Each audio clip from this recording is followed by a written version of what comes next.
Kemudian untuk yang keempat nih ya, tips yang keempat, pahami bentuk-bentuk functional expression seperti agreement atau persetujuan, kemudian uncertainty atau ketidakpastian, suggestion atau saran, surprise atau keterkejutan, kemudian idiomatic expression. Idiomatic expression itu ekspresi-ekspresi kiasan, dan situasi saat dialog dilakukan.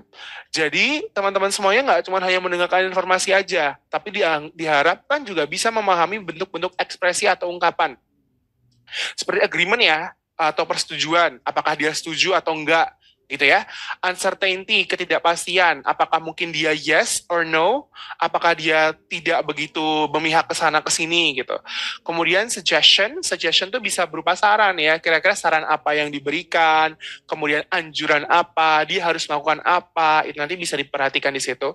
Kemudian surprise, keterkejutan, biasanya ini dia bisa dalam bentuk hal baik atau hal buruk ya, terkejut dalam artian ikut senang, berarti hal baik seperti itu, atau terkejut dalam artian sesuatu yang buruk. Nah, idiomatic expression ini yang paling banyak banget biasanya jadi distractor seperti itu atau pengganggunya.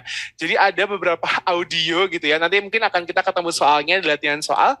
Itu kayak dia mungkin menganggapnya oh ini dia tidak setuju, tapi sebenarnya dia setuju. Nah, ada idiomatic expression seperti itu.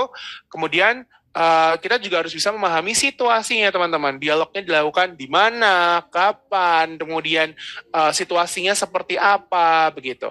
Jadi tidak hanya mencari informasi saja ya, tapi dianggap juga bisa untuk memahami isinya juga begitu. Oke. Nah, terus untuk listening part ini ya, karena dia bentuknya adalah short dialogue atau short conversation.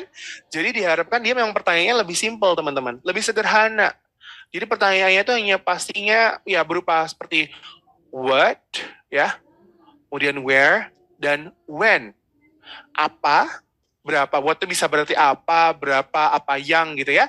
Kemudian where, di mana atau kemana. Kemudian lagi ada when yang artinya kapan. Nah, karena dia short dialog dan informasinya kan tadi cuma sebatas A bertanya, B menjawab gitu ya.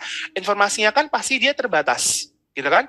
Nah, jarang sekali dia itu menanyakan terkait why, mengapa. Ini bisa berupa sebuah alasan ya.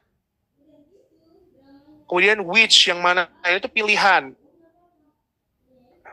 Kemudian who ini juga jarang sekali karena dia benar-benar seterbatas itu. Responsnya tuh karena dia terbatas gitu ya. Jadi ini biasanya disebut sebagai pelaku gitu ya, biasanya pelaku. Kemudian how gitu ya, bagaimana atau berapa itu berarti bisa berupa